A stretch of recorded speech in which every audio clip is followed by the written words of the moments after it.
मैं क्या कह रही थी? हाँ, याद आ गया मुझे। बारान के साथ ये सब कुछ करने वाला पकड़ा नहीं गया क्या? वक्त काफी हो चुका है।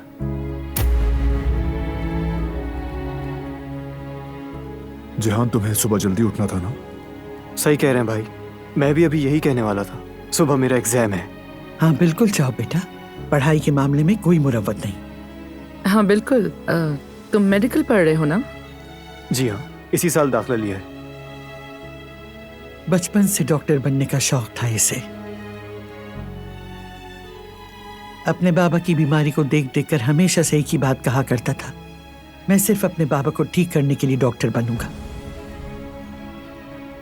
और इसने अपना कहा निभाया, इंशाअल्लाह अब डॉक्टर बनेगा। शाबाश। किसी वक्त हॉस्पिटल आओ तो बात करते हैं। तुम जैसे यंग डॉक्टर्स की हमें हमेशा जरूरत रहेगी। अभी तो एजुकेशन का पहला साल है, शायद इसे वहां आने का टाइम ना मिले। भाभी ठीक कह रही हैं, ये साल बहुत मसरूफ है, लेकिन आपने इतना सोचा उसके लिए शुक्रिया।